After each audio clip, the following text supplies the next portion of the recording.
नमस्कार दोस्तों, स्वागत है आप सभी का हमारे चैनल लॉ रिलेटेड पर। आज हम पढ़ेंगे राजस्थान लैंड रेवेन्यू एक्ट 1956 के सेक्शन 51 टू 73। सेक्शन 51 टू 73 है वो chapter 4 procedure of revenue courts and officers, इसके अंडर दिए गए हैं। इससे पहले के वीडियो में हम सेक्शन 1 टू 50 डिस्कस कर चुके हैं। अगर आपने वो वीडियो नहीं देखा है तो उसका लिंक है वो डिस्क्रिप्शन में डाल रहा हूँ, आप वहाँ जाके प्लीज़ देख लीजिए।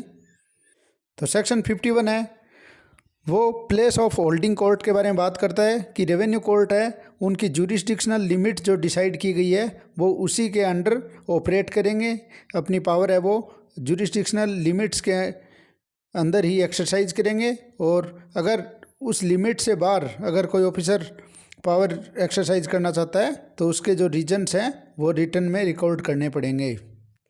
सेक्शन 52 है वो रेवेन्यू और विलेज ऑफिसर्स को पावर देता है कि वो किसी लैंड पे जाके सर्वे कर सकते हैं और डिमार्केशन कर सकते हैं बाउंड्रीज का। लेकिन इसका एक प्रोविज़ो दिया गया है कि अगर कोई एनक्लोज एरिया है या कोई ड्वेलिंग हाउस है, उसका गार्डन है, तो ऐसे कोई परिसर में अगर आपको सर्वे करना है या डिमार्केशन करना है तो जो उसका ओनर है उसकी आपको परमिशन कंसेंट चाहिएगी, और कम से कम आप 24 घंटे पहले उस चीज़ का सर्वे आप डिमार्केशन करने के लिए नोटिस देंगे। ऐसा जो नोटिस है वो ऑक्यूपायर को दिया जाएगा जो उस एनक्लोज एरिया में रह रहा है। और ऐसा सर्वे या डिमार्केशन करते टाइम रिलीजियस और सोशल कस्टम्स के प्रति आदर की भावना दिखानी है। सेक्शन 53 है वो केसेज के ट्रांसफ़र की पावर के बारे में बात करता है। तो इसमें ये कहा गया कि जो जुडिशियल केसेज हैं और जो सेटलमेंट केसेज हैं उनको ट्रांसफ़र करने की पावर बोर्ड और सेटलमेंट कमिश्नर और डायरेक्टर ऑफ लैंड रिकॉर्ड्स के पास रहेगी, और जो नॉन जुडिशियल केसेज हैं उनको ट्रांसफ़र करने की पावर है वो स्टेट गवर्नमेंट या डायरेक्टर ऑफ लैंड रिकॉर्ड के पास रहेगी।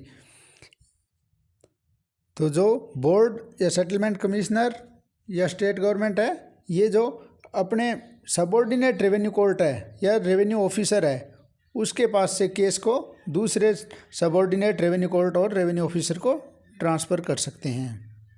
इसी प्रकार से सेक्शन 54 है वो सबऑर्डिनेट ट्रांसफर्स की बात करते हैं। ये ऐसी पावर है जो commissioner, collector, divisional officer, settlement officer, tehsildar, land record officer, settlement officer, इन सब को दी गई है। वो भी अपने जो सबऑर्डिनेट हैं उनसे केसेज को ट्रांसफ़र है वो दूसरे सबऑर्डिनेट को कर सकते हैं। सेक्शन 55 है वो इम्पोर्टेंट है, वो कंसोलिडेशन की बात करता है कि अगर एक से ज़्यादा केस पेंडिंग है जिनमें सब्सटेंशली सेम क्वेश्चन है वो डिटरमाइन होने के लिए पेंडिंग है, और ऐसा जो क्वेश्चन है वो सेम कॉज ऑफ एक्शन पे बेस है और वो एक या एक से ज़्यादा रेवेन्यू कोर्ट में ऐसे मैटर हैं वो पेंडिंग चल रहे हैं, तो ऐसे मामले में जो पार्टी है उसकी एप्लीकेशन पे कोर्ट, तो सुपीरियर कोर्ट जो है वो ऐसे केसेज को एक कोर्ट के अंदर कंसोलिडेट कर सकती है, और ऐसे मैटर हैं वो सिंगल जजमेंट से डिसाइड होंगे। यानी जो सबऑर्डिनेट कोर्ट्स हैं उनमें अगर केस पेंडिंग चल रहा है तो उनकी जो भी सुपीरियर कोर्ट है वहाँ पे एप्लीकेशन देती है पार्टीज़ कि हमारा कोई केस, एक से ज़्यादा केस है जिनमें सेम कॉज ऑफ एक्शन पे और सब्सटेंशली सेम क्वेश्चन है वो डिसाइड होने के लिए पेंडिंग है, तो सुपीरियर कोर्ट किसी एक सबऑर्डिनेट कोर्ट के पास ये केस हैं वो कंसोलिडेट कर सकती है। सेक्शन 56 है वो पार्टीज़ की अपीयरेंस और एप्लीकेशन के बारे में बात करता है। तो पार्टीज़ है वो पर्सनल है, वो प्रेजेंट हो सकती है या एजेंट के थ्रू प्रेजेंट हो सकती है या अपने लॉयर के थ्रू रेवेन्यू कोर्ट और ऑफिसर के समक्ष पेश हो सकती है, और अगर कोर्ट चाहे तो पार्टीज़ को पर्सनल प्रेजेंस के लिए बाउंड कर सकती है। सेक्शन 56A जो है वो एप्लीकेशंस और अपील कहाँ प्रेजेंट की जाएगी उसके बारे में बात करता है। तो जो एप्लीकेशन और अपील है वो जो भी कॉम्पिटेंट कोर्ट या ऑफिसर है उसके समक्ष है वो फाइल की जाएंगी, और इसका एक्सेप्शन ये है कि अगर कोई एप्लीकेशन या अपील है वो रेवेन्यू अपीलेट अथॉरिटी के सामने फाइल करनी है तो उसको आप डिस्ट्रिक्ट कलेक्टर के समक्ष फाइल कर सकते हैं, और जो डिस्ट्रिक्ट कलेक्टर है वो चेक और वेरीफाई करेंगे कि जो कोर्ट फीस है वो पे कर दी गई है, with in time application file की गई है, डॉक्यूमेंट्स हैं वो प्रॉपर फाइल किए गए हैं, ये सब चेक करने के बाद है डिस्ट्रिक्ट कलेक्टर है वो RAA को यानी रेवेन्यू अपीलेट अथॉरिटी को वो अपील या एप्लीकेशन है वो फॉरवर्ड कर देंगे। सेक्शन 57 जो है वो रेवेन्यू कोर्ट्स और ऑफिसर्स की सम्मन करने की पावर के बारे में बात करता है। तो रेवेन्यू कोर्ट और ऑफिसर है वो किसी भी पर्सन को अपने सामने उपस्थित होने के लिए सम्मन कर सकते हैं, एज ए पार्टी बुला सकते हैं, या कोई एविडेंस देने के लिए बुला सकते हैं, या कोई डॉक्यूमेंट प्रोड्यूस करने के लिए सम्मन पार्टी को दिया जा सकता है। और ये जो प्रोविज़न है वो सेक्शन 132 एंड सेक्शन 133 CPC के अधीन रहेगा। और ऐसा सम्मन देने के बाद में भी कोई पर्सन है वो अगर कोर्ट के समक्ष उपस्थित नहीं होता है तो कोर्ट और ऑफिसर है वो बेलेबल वारंट इशू कर सकते हैं ऐसे पर्सन के अरेस्ट के लिए। तो ये काफ़ी इंपॉर्टेंट पावर है, प्री में आपसे ये क्वेश्चन पूछा जा सकता है। सेक्शन 58 है वो फॉर्म ऑफ सम्मन के बारे में बात करता है कि जो सम्मन है वो रिटर्न होना चाहिए, जो ऑफिसर इशू कर रहे हैं उसके द्वारा साइन किया जाना चाहिए, और किस पर्पज़ के लिए पार्टी को बुलाया पर्सन को बुलाया गया है वो उसमें लिखा जाना चाहिए। सेक्शन 59 है वो सम्मन की सर्विस कैसे होगी उसके रिगार्डिंग बात करता है। तो या तो पर्सनल डिलीवरी से या पोस्ट के थ्रू भेजा जा सकता है, या जिस पर्सन को बुलाया है उसके घर पे आप अफिक्स कर सकते हैं यानी चिपका सकते हैं। और जो नोटिस है उसके रिकॉग्नाइज एजेंट को भी दिया जा सकता है, या लीगल प्रैक्टिशनर है उसको भी डिलीवर किया जा सकता है, या जिस पर्सन को बुलाया है उसके फैमिली का कोई एडल्ट मेंबर है जो यूजुअली उसके साथ डिसाइड करता है उसको भी इन सम्मन डिलीवर किया जा सकता है। और अगर ऐसा व्यक्ति किसी दूसरे डिस्ट्रिक्ट में रह रहा है तो वहाँ के कलेक्टर को थ्रू पोस्ट ये सम्मन भिजवाया जा सकता है। तो ये भी एक प्री का क्वेश्चन बन रहा है। और सेक्शन 60 है वो सर्व कैसे किए जाएंगे नोटिस, डिलीवरी के द्वारा, पोस्ट, या उसको चिपका के नोटिस को डिलीवर किया जा सकता है समन को। सेक्शन 61 है वो प्रोक्लेमेशन के बारे में बात करता है, जैसा कि हमने CPC और CRPC के अंडर पढ़ा हुआ है। तो प्रोक्लेमेशन इश्यू करके कोर्ट, तहसील या पब्लिक प्लेस में चिपका के नोटिस को प्रोक्लेमेशन इशू की जा सकती है, या ढोल बजा के जहाँ पे वो पर्सन रिसाइड कर रहा था वहाँ के व्यक्तियों को इकट्ठा करके उनके सामने जो नोटिस के कंटेंट है वो पढ़ के सुना के प्रोक्लेमेशन इशू की जा सकती है। सेक्शन 62 है वो बोलता है कि नोटिस और प्रोक्लेमेशन है वो वॉइड नहीं होगी कोई माइनर एरर के कारण। अगर कोई छोटी मोटी प्रोसीजरल एरर रह जाती है तो ऐसी नोटिस या प्रोक्लेमेशन है वो वॉइड डिक्लेयर नहीं की जाएगी। सेक्शन 63 बात करता है कि अगर कोई पार्टी नोटिस देने के बाद में भी कोर्ट या ऑफिसर के समक्ष उपस्थित नहीं होती है तो केस और प्रोसीडिंग है वो पार्टी के एब्सेंस में भी कंप्लीट की जा सकती है। और रेवेन्यू कोर्ट या ऑफिसर को लगता है कि कोई सम्मन या नोटिस है वो सर्व नहीं किया गया था क्योंकि जो अपोजिट पार्टी थी उसने जो रिक्विजिट कोर्ट फीस थी वो पे नहीं की थी, तो ऐसे केस या प्रोसीडिंग को जो डिसमिस किया जा सकता है।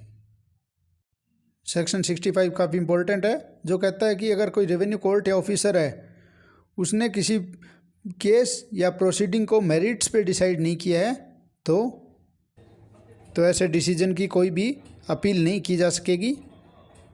अगर कोई ऑर्डर सेक्शन 63 के अंडर पास किया गया है यानी कि जो पार्टी है वो उपस्थित नहीं होती है कोर्ट में, उनके एब्सेंस में कोई ऑर्डर पास किया गया है तो इसकी अपील नहीं कर सकते, लेकिन आप इसको सेट असाइड करने के लिए 30 दिन के अंदर, जो डेट ऑफ ऑर्डर है उसके 30 दिन के अंदर है, अगर आप सफिशिएंट कोज कोई बता सकते हैं तो सफिशिएंट कोज बताते हुए रेवेन्यू कोर्ट या ऑफिसर के सामने ऐसे ऑर्डर को सेट असाइड करने की एप्लीकेशन फाइल कर सकते हैं।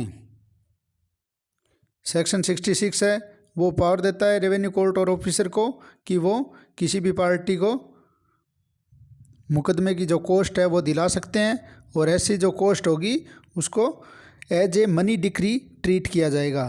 तो ये आप प्लीज़ ध्यान रखिए, ये यहाँ से प्री में कोई क्वेश्चन बन सकता है। सेक्शन 67 है वो एरर करेक्शन की पावर देता है कि अगर रेवेन्यू कोर्ट या ऑफिसर ने कोई जो ऑर्डर पास किया है उसके अंदर कोई ऐसी एरर या ओमिशन रह गया है जो कि मटेरियल पार्ट जो केस का है उसको प्रभावित नहीं कर रहा है, तो रेवेन्यू कोर्ट और ऑफिसर है वो पार्टीज़ को नोटिस देके ऐसे एरर को करेक्शन कर सकते हैं। सेक्शन 68 है वो बोर्ड और ऑफिसर्स को पावर देता है कि उनके समक्ष जो केस पेंडिंग चल रहे हैं उनको वो आर्बिट्रेशन के लिए रेफ़र कर सकते हैं, लेकिन इसके लिए पार्टीज़ की जो कंसेंट है वो कंपलसरी है। सेक्शन 69 बोलता है कि जो केसेज आर्बिट्रेशन में रेफ़र किए जाएंगे उनमें आर्बिट्रेशन एक्ट 1940 है वो अप्लाई होगा। और ऐसी आर्बिट्रेशन प्रोसीडिंग में जो आर्बिट्रेशन अवार्ड पास होगा उसको सेट असाइड करने के लिए जो एप्लीकेशन है वो आपको with in 20 days after the service of the notice of filing the award आप फाइल कर सकते हैं एप्लीकेशन। यानी कि अवार्ड पेश किए जाने के नोटिस की तामील हो जाने के 20 दिन के अंदर है आप ऐसे अवार्ड को सेट असाइड करने की एप्लीकेशन है वो फाइल कर सकते हैं। तो ये काफ़ी इम्पोर्टेंट है क्योंकि ज़्यादातर केसेज में 30 डेज लिमिट होती है, लेकिन यहाँ 20 डेज है, तो यहाँ से प्री का क्वेश्चन बनने की काफ़ी संभावना है। और सेक्शन 71 है वो बोलता है कि जो डिसीजन होगा रेवेन्यू बोर्ड या ऑफिसर का वो अवार्ड के अकॉर्डेंस में होना चाहिए। अगर जो आर्बिट्रेशन अवार्ड है वो सेट असाइड या रेमिट नहीं किया गया है तो रेवेन्यू कोर्ट है वो केस को अवार्ड की लाइन पे ही डिसाइड करेंगे जैसा अवार्ड में दिया गया है। और अगर कोई स्पेशल केस है तो वो रेवेन्यू कोर्ट है वो अपने ओपिनियन से ये केस डिसाइड कर सकती है। और सेक्शन 72 है वो बोलता है कि जो डिसीजन रेवेन्यू कोर्ट का होगा उसको इमीडिएटली कैरी आउट किया जाना चाहिए, उसकी कंप्लायंस है वो इमीडिएट होनी चाहिए और उसकी अपील नहीं होगी। एक्सेप्शन दिए गए हैं कहाँ अपील हो सकती है, तो ऐसे केस में आप अपील कर सकते हो कि अगर जो ऑर्डर है वो आर्बिट्रेशन अवार्ड की एक्सेस में है या उसके अकॉर्डेंट आर्बिट्रेशन अवार्ड के अकॉर्डेंस में नहीं है तो आप अपील कर सकते हो। और अगर कोई वैलिड अवार्ड लॉ या फैक्ट में कोई वैलिड अवार्ड नहीं है तो भी आप अपील कर सकते हो। लेकिन ऐसे डिसीजन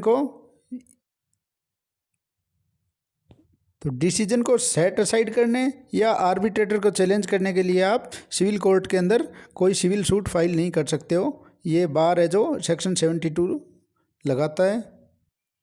और अगर डिसीजन में कोई इमूवेबल प्रॉपर्टी है वो अवार्ड की गई है तो कोर्ट और ऑफिसर है वो उस इमूवेबल